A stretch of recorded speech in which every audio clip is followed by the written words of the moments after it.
Okay, चला या ठिकाणी आपण कॅन यू रिकॉलचे क्वेश्चन्स बघूया. तर कॅन यू रिकॉलचा पहिला क्वेश्चन तुमच्या स्क्रीनवर आहे म्हणजे या ठिकाणी मी लिहून दिलं तुम्हाला. तर थोडा काही ना काही प्रॉब्लेम होतोय त्या पीडीएफ मध्ये. आय थिंक काही ना काही प्रॉब्लेम असेल. ओके, यस, ओके वैभव, थँक्यू. तर क्वेश्चन या ठिकाणी कॅन यू रिकॉल. तर याच्यामधला जो पहिला क्वेश्चन आहे बघा, त्यांनी पहिला क्वेश्चन काय विचारलाय, what is the electromagnetic radiation. काय आहे पहिला question, what is the electromagnetic radiation. सांगा बरं, what is the electromagnetic radiation. Yes, आता तुमच्यासाठी हे नवीन आहे कारण की तुम्ही अगोदर वगैरे बघितलेलं नाहीये. काही हरकत नाही, मी सांगतो, don't worry about that. What is the electromagnetic radiation.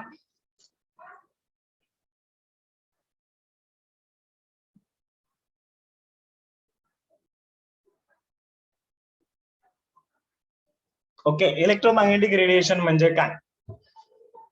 हा, या ठिकाणी लक्ष द्या. तर इलेक्ट्रोमॅग्नेटिक रेडिएशन म्हणजे हे एक अशा टाईपचे रेडिएशन आहेत. कशा टाईपचे, अशा टाईपचे. ओके, हे एक अशा टाईपचे रेडिएशन आहेत ज्या रेडिएशनला जर राजांनो आपल्याला ट्रान्सफर करायचा असेल, त्या रेडिएशनला आपल्याला एका ठिकाणाहून दुसऱ्या ठिकाणी काय करायचं असेल, प्रोपोगेट करायचं असेल किंवा ट्रान्सफर करायचं असेल, तर त्या ठिकाणी मटेरियल मीडियमची आवश्यकता जर लागत नसेल. यस, काय म्हणलं, आय रिपीट, मटेरियल मीडियमची आवश्यकता जर लागत नसेल, जर समजा मटेरियल मीडियमची आवश्यकता लागत नसेल, तर अशा टाईपच्या वेव्हजला किंवा अशा टाईपच्या रेडिएशनला काय म्हणायचं, आपण नाव दिलेलं आहे स्वतःहून इलेक्ट्रोमॅग्नेटिक रेडिएशन. येथे लक्षामध्ये, what is the electromagnetic radiation. चला, शुद्ध मराठी भाषेमध्ये सर्वांना समजलंय. अरे, हे एक अशा टाईपचे वेव्ह आहेत. कशा टाईपचे सर, अशा टाईपचे. ओके, अशा टाईपचे वेव्ह आहेत जे वेव्ह समजा जर ट्रान्सफर होत असतील किंवा प्रोपोगेट होत असतील, तर त्यांच्या प्रोपोगेशनसाठी it doesn't require any material medium for their propagation when it transfer or when it propagate from the one place to the another place. Okay, आता यालाच मी काय करतो, इंग्लिश मध्ये कन्वर्जन करतो आणि तुम्हाला डेफिनेशन लिहून देतो. मग काय येणार आहे डेफिनेशन. यस, एनीवन, काय in definition, the radiations which doesn't require any material medium for their propagation. Yes, असं मिळू शकतो का, is called as the electromagnetic radiation म्हणू शकतो. तर या ठिकाणी याचं आन्सर मी लिहून देतोय. Okay, right down the answer, definition. आणि ही डेफिनेशन महत्वाची आहे बरं, खूप वेळेस म्हणजे एक्झाम मध्ये विचारली जात नाही, बट जर प्रॅक्टिकल वगैरे एक्झाम वगैरे तुमच्या कॉलेजमध्ये झाली आणि प्रॅक्टिकल एक्झाम होते 30 मार्कासाठी, तर बाहेरचा जो एक्सटर्नल येतो आणि तुम्हाला क्वेश्चन विचारू शकतो, what is the electromagnetic waves किंवा what is the electromagnetic radiation. जर समजा त्यांनी विचारलं तुम्हाला, किंवा जर समजा तुम्ही पुढे चालून इंजिनिअरिंग केली किंवा एमबीबीएस केलं, तर एमबीबीएस मध्ये पण तुमची वायवा असते आणि इंजिनिअरिंग मध्ये पण वायवा असते. म्हणजे जी ओरल एक्झाम असते त्याला आपण काय म्हणत असतो, तोंडी परीक्षा, शुद्ध मराठी भाषेमध्ये. ओके, त्याला आपण वायवा म्हणत असतो. तर वायवा मध्ये तुम्हाला काय करतील, ते क्वेश्चन्स विचारतील, what are the electromagnetic radiation. कारण एमबीबीएस साठी पण महत्वाचं आहे. ओके, आता जे मुलं एमबीबीएस करत आहेत त्यांच्यासाठी का महत्वाचं आहे, कारण की इलेक्ट्रिसिटी महत्वाची आहे. ओके, आणि इलेक्ट्रिसिटी काय असतं, मॅग्नेटिझम काय असतं, इलेक्ट्रोमॅग्नेटिक रेडिएशन काय असतं, या गोष्टी त्यांना पण माहिती होणं गरजेचं आहे. कारण की मोस्ट ऑफ मेडिकल फील्डमध्ये आपण जे इक्विपमेंट युज करत असतो, कारण की त्याला इलेक्ट्रिसिटी आपण सप्लाय करत असतो. ओके, मग त्याला माहित नसेल, त्या डॉक्टरला व्होल्टेज माहित नसेल, त्याच्यानंतर त्या डॉक्टरला समजा करंट माहित नसेल, रेजिस्टन्स माहित नसेल, कॅपॅसिटन्स माहित नसेल, तर मग म्हणजे काही अडचण येऊ शकते, प्रॉब्लेम्स वगैरे येऊ शकतात. ओके, त्याच्यामुळं जर समजा इलेक्ट्रिक शॉक वगैरे लावला, तर मग किती अँपियरचा झटका त्याला द्यावा लागतो त्या पेशंटला. तर या सगळ्या गोष्टी डॉक्टरला माहित होणं आवश्यक आहे. मग अँपियर काय असतं, करंट काय असतं, व्होल्टेज काय असतं, रेजिस्टन्स काय असतं, त्याच्यानंतर इलेक्ट्रोमॅग्नेटिक रेडिएशन्स काय असतात, या बी गोष्टी डॉक्टरसाठी बी गरजेचं आहे. Yes, understand. आता डॉक्टर्स, ओके, मला माहित आहे खूप सारे मुलं मेडिकलची तयारी करत आहेत, तर ते असं वाटू देऊ नका की फिजिक्स इम्पॉर्टंट नाहीये. फिजिक्स राजांनो तुमच्यासाठी खूप महत्वाचं आहे.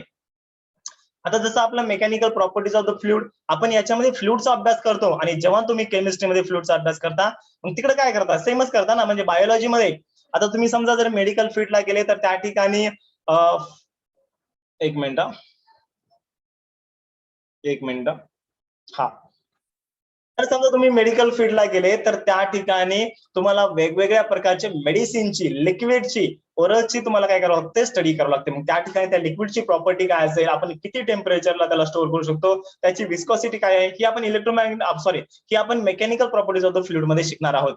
म्हणजे ओव्हरऑल मला काय सांगायचंय, physics is very important for the engineering side as well as for the medical side.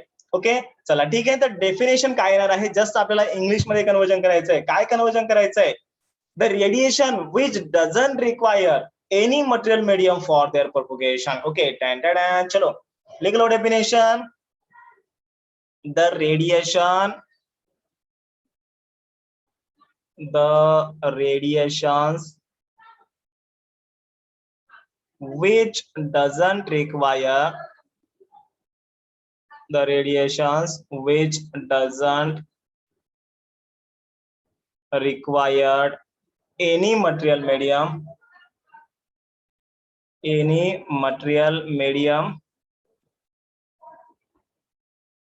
for their propagation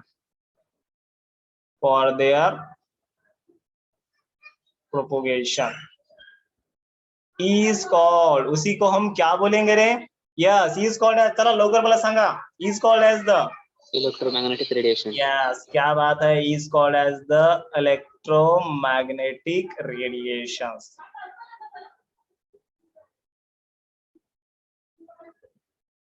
Yes. So can you recall तर या ठिकाणी आपण successfully first question cover up केलेला आहे. क्या बात है सर. चलिए बढ़िए आगे नेक्स्ट क्वेश्चन की ओर. क्वेश्चन नंबर 2 आपके स्क्रीन पर है. और क्या है question number 2? What are the characteristics of the wave? Wave के कैरेक्टरिस्टिक्स क्या क्या होते हैं, वेव के प्रॉपर्टी क्या क्या होते हैं, ये हमें यहाँ पर क्वेश्चन पूछा है. तो यहाँ पर मैं क्वेश्चन लिखता हूँ. व्हाट आर, एक मिनट यार, हैंड राइटिंग ऐसे कैसे हो रही है? चलो भैया, हैंड राइटिंग बहुत इंपॉर्टेंट है. व्हाट आर, अरे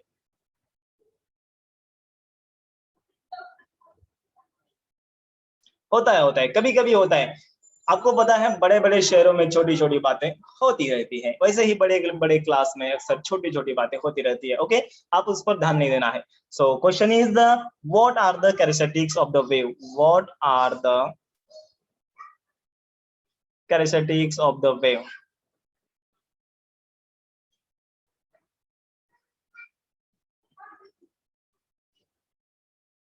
आता वेव्हचे कॅरेक्टरिस्टिक्स, मुलांनो घाबरू नका. अरे कॅरेक्टरिस्टिक्स म्हणजे प्रॉपर्टी विचारलंय त्यांनी. प्रॉपर्टी म्हणजे काय? अरे गुणधर्म, स्पेशालिटी काय आहे त्याच्यामध्ये, कशाची? वेव्हची विचारले रे, तुझी नाही, वेव्हची. ओके, नसता सांगशील sir I have the 10 foot tall, okay असं वगैरे काही नाही. हा स्पेशालिटी वेव्हची. मग काय असेल सांगा बरं. वेव्हच्या 2 स्पेशालिटी आहेत. कोणकोणत्या स्पेशालिटी आहेत बघा. जेव्हा वेव्ह प्रोपोगेट होत असते, आणि एक मिनिट या ठिकाणी मी आता एक वेव्ह ड्रॉ करतो. तर जेव्हा वेव्ह अशी प्रोपोगेट होत असते, आणि वेव्ह जेव्हा प्रोपोगेट होत असते, तर आपण या ठिकाणचा पार्टिकल, या ठिकाणचा पार्टिकल, इथला पार्टिकल, जर समजा तुम्ही कोणता बी पार्टिकल त्या वेव्हचा कन्सिडर केला, तर त्याचा टाइम पिरियड, त्याची अँप्लिट्यूड, आणि त्याच्यानंतर त्या पार्टिकलची फ्रिक्वेन्सी काय असते? सेम असते. ओके, ठीक आहे. So this is the first point. So write down the first point. मी काय सांगितलं, जर समजा वेव्ह प्रोपोगेट होत असेल, तर त्या ठिकाणी जे पार्टिकल आहेत त्याचं amplitude, time period and the frequency काय असते? सेम असते. मग हाच पहिला पॉइंट लिहायचा आहे, घाबरायचं नाही. यस, चलो लिख लो फिर. All the vibrating particles of a medium have the same amplitudes. All the vibrating particles, all the vibrating particles of a medium, particles of a medium have same amplitude. मी काय सांगितलं? have same. 3 गोष्टी same असतात. कोणकोणत्या रे? have a same amplitude. Yes, क्या बात है, very good. Amplitude, then उसके बाद क्या होता है? पीरियड होता है. ओके, चलिए आपके मर्जी के ऊपर. तो यहाँ पर पीरियड लिखा मैंने, और लास्ट क्या होता है? End frequency. Sir yes, that's correct. तो आपको फ्रीक्वेंसी भी लिखना है. मतलब जब भी वेव ट्रैवल होती है, तो सबके सब पार्टिकल्स क्या होते हैं? वो वाइब्रेट होते हैं. तो सब पार्टिकल का जो एम्पलीट्यूड होता है, सब पार्टिकल का जो फ्रीक्वेंसी होता है, एंड सब पार्टिकल का जो पीरियड होता है, वो क्या होता है दोस्तों? सेम होता है. Yes, okay. अभी इसमें सेकंड पॉइंट क्या है? State of oscillation, that is the phase changes from particle to particle. Okay, तो इसका मतलब क्या होता है? देखो, आता एक जरी प्रॉपर्टी लिहिली तरी चालेल, आता या ठिकाणी समजा एखादी वेव्ह जर ट्रॅव्हल होत असेल, ओके, कोणती बी वेव्ह घ्या तुम्ही, ओके, तर या ठिकाणी समजा ती ट्रॅव्हल होत असेल तर या ठिकाणी स्टेट ऑफ पार्टिकल असतं. मग स्टेट ऑफ पार्टिकल म्हणजे काय, त्याची पोझिशन. अरे म्हणजे या पार्टिकलची पोझिशन कुठं आहे. आता मी सांगितलं तुमची स्टेट कुठं आहे किंवा तुमची स्टेट काय आहे. तुम्ही सांगता की सर माझी जी सध्याची जी कंडिशन आहे ती सिटिंग कंडिशन आहे, स्टँडिंग कंडिशन आहे, स्लीपिंग कंडिशन आहे. स्लीपिंग नाही, तुम्ही आता लेक्चर मध्ये आहेत. ओके, काही विद्यार्थ्यांसाठी आहे. चला ठीक आहे, मजा करतोय. ओके, समजलं सर्वांना. तर या ठिकाणी स्टेट ऑफ द ऑसिलेशन म्हणजे काय, त्याची पोझिशन काय आहे. मग प्रत्येक पार्टिकलची जी पोझिशन असते ती मला काय सांगायचंय, वेगवेगळी सांगायची आहे. ओके, टॉपिक कोणता आहे, वे ऑप्टिक्स है क्या. आदित्य जाधव नाही, Aditya Jadhav wave optics topic नाहीये. हा जो टॉपिक आहे dual nature of the radiation and the matter आहे. बट याच्यामध्ये कॅन यू रिकॉलचे जे क्वेश्चन असतात ते कुठल्या टॉपिक मधून पण विचारले जाऊ शकतात. ओके, आता हे जे ऍक्च्युअल मध्ये हे जे क्वेश्चन आहेत ना कॅन यू रिकॉलचे, this questions are from the superposition of the wave and the wave optics. या टॉपिक मधले हे क्वेश्चन्स आहेत. बरोबर आहे. बट त्यांनी या ठिकाणी का विचारले, कारण की या ठिकाणी आपण dual nature of the radiation and the matter शिकणार आहोत. ओके, लाईटचा आपण ड्वेल नेचर शिकणार आहोत, त्याच्यामुळे त्यांनी या ठिकाणी क्वेश्चन विचारलेले आहेत. ड्वेल नेचर काय असतं मी तुम्हाला पुढे सांगतो. यस, आलं लक्षामध्ये. Okay, right down the second point. Second point तुम्हाला लिहायचा आहे कॅन यू रिकॉलचा. एक minute.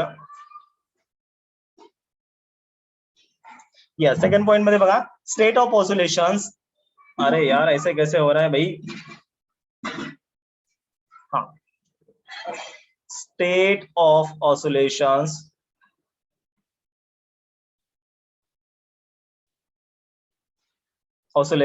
that is what phase changes from particle to particle. That is phase changes from